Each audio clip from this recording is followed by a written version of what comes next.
তারাপীঠের মন্দির ধ্বজা কালো রূপে মা কালী দক্ষিণেশ্বরে মায়ের যে রূপ, এই যে ডিজাইন গুলো, মা তারা মহাদেবের দর্শন তোমাদেরকে করাচ্ছি। তারা মা, মা কালী, কঙ্কালী, মহাপীঠ, তারাপীঠ। অনেক পুজো তো তোমাদেরকে দেখিয়েছি, এবার দেখাবো তারাপীঠের মন্দিরে কালী পুজো। হ্যাঁ, একদমই ঠিক শুনেছো, এই হলো তারাপীঠের মন্দির। মন্দিরের চূড়ার অংশটা একটুখানি দেখাই।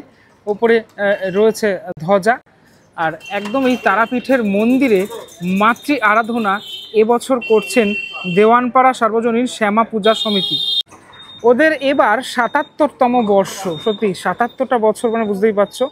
এবছর এই দেওয়ানপাড়াতে মহাপীঠ তারাপীঠ। কিন্তু সবার আগে প্রশ্ন যেটা আসে যে এই যে সুউচ্চ তারাপীঠ মন্দির, সে মন্দিরে তোমরা আসবেটা কিভাবে? তুমি যেখানেই থাকো না কেন, প্রথমেই তোমাকে চলে আসতে হবে বেলঘড়িয়া স্টেশনে। তারপর এই ১ নম্বর প্ল্যাটফর্ম থেকে বেরানোর পর এই টোটোগুলোকে বললেই হবে যে দেওয়ানপাড়া কালী পুজো যাব। এই টোটোতে স্টেশন থেকে সময় লাগলো মোটামুটি ৫ মিনিট। একদম যে মণ্ডপের সামনেই আমি চলে আসলাম। আমরা অনেকেই তারাপীঠের মন্দিরে গিয়েছি, মানে তারাপীঠের মন্দির তো একটা মাস্ট ডেস্টিনেশন বলা চলে। আর এই যে গায়ের ওপরে তারাপীঠের মন্দিরেও রয়েছে যে খোদাই করা যে অংশগুলো রয়েছে, সেগুলো আমি দেখতে পাচ্ছি এখানে। এই রোডটা অত্যন্ত ব্যস্ততম রোড, তার ওপরেই, রাস্তার ওপরেই এই পুজোটা হয়ে থাকে প্রত্যেক বছর।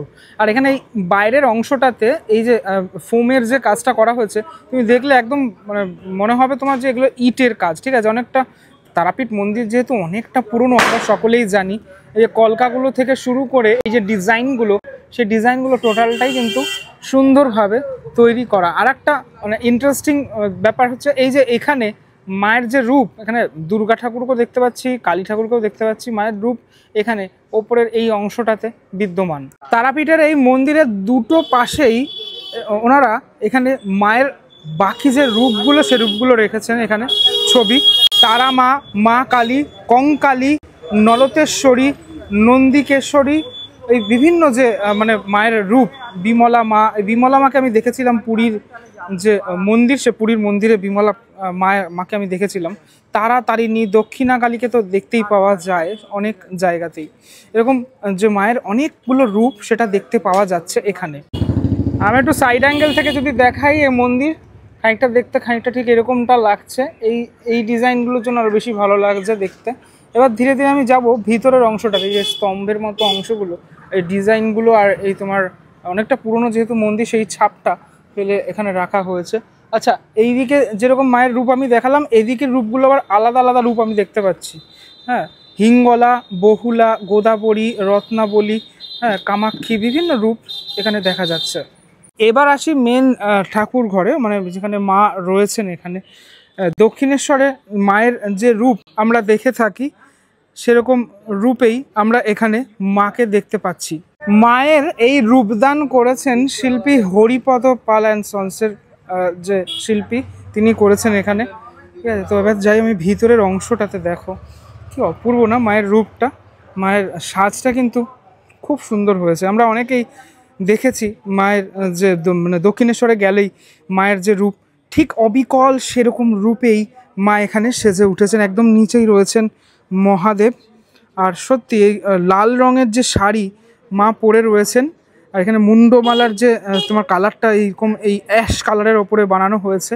একদম কালো রূপে মা কালীকে আমরা এখানে দর্শন করতে পারছি। এবং মায়ের মুকুটটাও অনেকটা বড় এবং পুরোপুরি তোমার এই মনে হচ্ছে যে পুরো সোনার বানানো, কিন্তু এটা পুরো টোটালটাই কিন্তু মাটি দিয়ে বানানো। পিছনের এই অংশটা আমি দেখতে পাচ্ছি যে চালচিত্রের অংশটাতে এইরকম রূপোর যে ফিনিশিং টাচ, সেটা দেওয়ার চেষ্টা করা হয়েছে। আমি একটু ওয়াইডে দেখানোর চেষ্টা করছি। মায়ের ঠিক দুই পাশে আমি দেখতে পাচ্ছি যে মায়ের মানে তারা মায়ের যে রূপ, সে রূপ রয়েছে এখানে। এবং ওপরের অংশটা এইভাবে সাজানো, ভিতরটা এরকম ব্লু কালার দেওয়া রয়েছে, ঠিক আছে। মানে কালার কম্বিনেশনের দিকে কিন্তু ধ্যান দেওয়া হয়েছে অবশ্যই। এখানে এই যে মা লেখা রয়েছে, ঠিক আছে। পুরো অংশটাই এতটাই সুন্দরভাবে তৈরি করা হয়েছে যে তুমি দেখে মানে একদম পুরো সেই দক্ষিণেশ্বরের কালীর কথা মনে পড়ে যাবে তোমার। আমি তো দক্ষিণেশ্বরে অনেক দিন যাই না, কিন্তু সেই ফিলটুকু পেয়ে গেলাম কিন্তু এখানে এসেই, দেওয়ানপাড়া শ্যামা পূজা কমিটিতে এসেই সেই ফিলটা আমি পেলাম। আমি একটু সাইড অ্যাঙ্গেল থেকে দেখানোর চেষ্টা করছি মাকে। একদম সম্পূর্ণ সাজে কিন্তু মা রয়েছেন এখানে। মায়ের হাতে খাড়াও রয়েছে আর হাতে কিন্তু মুন্ডও রয়েছে, ঠিক আছে। তো সাইড অ্যাঙ্গেল থেকে দেখলে এরকমটা ঠিক লাগছে। মায়ের চোখটা এবং মুখটা অসম্ভব সুন্দর, এটা কিন্তু বলার কোনো অপেক্ষা রাখে না। এবং এই যে মায়ের রূপ যেটা এখানে রয়েছে, মা তারার যে রূপ আমরা সকলেই দর্শন করেছি তারাপীঠে গিয়ে, সেই রূপও এখানে দেখানো হয়েছে। মায়ের যে জিভের অংশটা সেটা কিন্তু মানে স্বর্ণ অলঙ্কারে পুরোপুরি এখানে গঠিত। পুরো ব্যাপারটাই এভাবেই পুরোপুরি তৈরি করা হয়েছে। হ্যাঁ, এবার যখন মানুষজন এসে পুজো দেবেন, পুজোর যে ভাইবটা সেটা পাওয়া যাবে। আমি তো আগে থেকে এসে তোমাদেরকে দর্শন করাচ্ছি। এখানে দুই পাশে কিন্তু সিংহ রয়েছে, ছোট ছোট কাজ কিন্তু খুব সূক্ষ্ম কাজ, সেই কাজগুলো লক্ষ্য করা যাচ্ছে এই মণ্ডপে আসলেই। তুমি দেখো এই যে শিয়ালটা রয়েছে এখানে, ছোট্ট শিয়াল, এবং এই যে সাপটা রয়েছে, মানে পুরো পুরো ব্যাপারটাই খুব ডিটেলের সাথে করা। আমি একটুখানি কাছে গিয়ে মহাদেবের দর্শন তোমাদেরকে করাচ্ছি। মহাদেবের মুখমণ্ডলটা খুব মিষ্টি এখানে, সত্যি দারুণ প্রতিমা, অসাধারণ সুন্দর প্রতিমা। মায়ের কাছে এটুকুই প্রার্থনা করব যে সকলে যেন অনেক অনেক অনেক ভালো থাকেন। এই শান্তিতে থাকাটাই হলো মেন ব্যাপার। নমস্কার, আমি অরিন্দম গাঙ্গুলি, দেওয়ানপাড়া শ্যামা পুজো সমিতির সাধারণ সম্পাদক। এবছর আপনাদের কততম বর্ষ? ৭৭তম বর্ষ। আচ্ছা, এবার এই যে থিমটা হয়েছে এখানে সেটা সম্পর্কে একটু বলুন। আমাদের এবারে থিম মহাপীঠ তারাপীঠ। তো অ্যাকচুয়ালি বিষয়টা হচ্ছে যে আমাদের যে মহাপীঠ তারাপীঠ হচ্ছে ৫১ পীঠের একটা অংশ আর কি, মাতা সতীর। তো সেইটাই আমরা এখানে তুলে ধরার চেষ্টা করেছি এবং মোটামুটি খুব ভালোভাবেই এটা ফুটে উঠেছে মোটামুটি। এটা কি নিজেরা মিলে প্যান্ডেলটা? না, আমাদের সৃজনে আছে বিশ্বজিৎ সেন। আচ্ছা, মায়ের যে রূপ একদম পুরো সাবেক, একদম সাবেকি রূপ, এবং আমাদের যে সাবেকি রূপই হয় প্রতি বাড়ি, এটা চিরাচরিত প্রথা অনুযায়ী সেটাই হয়েছে। দেখুন যে আপনি সাবেকে আমাদের মায়ের প্রতিমাটা কিছুটা দক্ষিণেশ্বরের মতোই হয়েছে, দেখুন। হ্যাঁ, দক্ষিণেশ্বরের কালীর মতো করা হয়েছে। কদিন থাকে ঠাকুর? আমাদের ১৭ই অক্টোবর উদ্বোধন হয়েছে, ২২শে অক্টোবর হচ্ছে আমাদের বিসর্জন আছে। ২২শে অক্টোবর বিসর্জন আছে, হ্যাঁ। মানে এই কদিনের মধ্যে মানুষজন আসলে দেখতে পাবেন। একদম।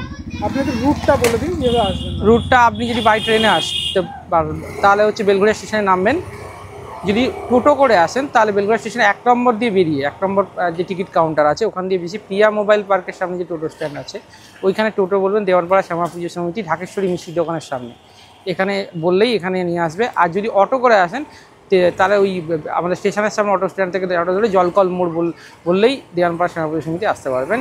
আর মেট্রো থেকে হলে বড়নগরে নেমে অটো বাস ধরে জলকল নামতে হবে, আর রথতলা থেকে হলে হাঁটা পথে দেওয়ানপাড়া শ্যামা পুজো সমিতি আসতে পারবেন। বাসে কি করে আসবে মানুষ? পাশে হলে ২৩৪ ২০১ ধরে বা বেলঘড়িয়া নিমতা মিনি ধরে জলকল মোড় থেকে নামলেই আমাদের গেটের সামনেই নামবে। ঠাকুর কে তৈরি করেছেন? হরিপদ প্যালেন্সেন্স। এখানে বিসর্জনের যে প্রক্রিয়াটা তাতে তো সাধারণ মানুষ অংশগ্রহণ করে? হ্যাঁ হ্যাঁ, একদম সব পাড়ার মানুষরাই অংশগ্রহণ করে। ভোগের কোনো ব্যবস্থা? হ্যাঁ, আজকে ভোগ হচ্ছে। কবে? আজকে হচ্ছে, আজকে ঠাকুরের ভোগ হচ্ছে। কাল আমরা মানে আমাদের যা পাড়ার আছে প্রত্যেকের বাড়ি বাড়ি ডিস্ট্রিবিউশনের ব্যাপারটা আছে। আচ্ছা, আর একটা ব্যাপার যা জানতে চাইবো সেটা হচ্ছে এই পুজোর একদম শুরুর ইতিহাসটা যদি বলেন। দেখুন, এই পুজো তো অনেক আজকের নয়, ৭৭ বছরের শুধু। তখন কয়েকজন মানুষ মিলে এই পুজো শুরু করেছিল।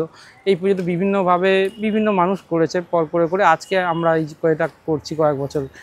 ইয়ং জেনারেশন মেনলি এই পুজোর সাথে সবাই যুক্ত আছি আমরা।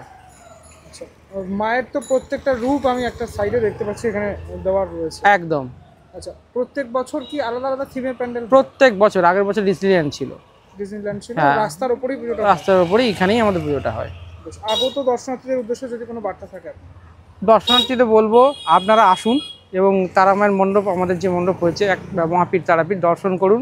এবং বেলঘড়িয়া স্টেশন থেকে খুবই কাছে, এবং বাস স্ট্যান্ড যেটা আমাদের জলকল এখান থেকেও খুব কাছে। আসুন এবং খুব সুন্দরভাবে সুস্থভাবে মণ্ডপ দর্শন করুন, আর সাবধানে বাজি ফাটাবেন। পরিবেশ সুস্থ রাখুন, সবাই ভালো থাকুন। ৭৭তম বর্ষে মহাপীঠ তারাপীঠ দেওয়ানপাড়ার এই যে শ্যামা পূজা, সেই শ্যামা পূজা তোমাদেরকে দর্শন করালাম। সত্যি ৭৭ বছর মানে বুঝতেই পারছো কতটা পুরনো বছর। আর সত্যি এত সুন্দরভাবে এই তারাপীঠের যে মন্দির সেটা করা হয়েছে, এটা আমার খুব ভালো লাগলো। একটা রাস্তার মধ্যে, বিজি রোডের মধ্যে এরকমটা করা, সেটা কিন্তু মানে এমনি ব্যাপার নয়। যাই হোক, এসে অবশ্যই দর্শন করো।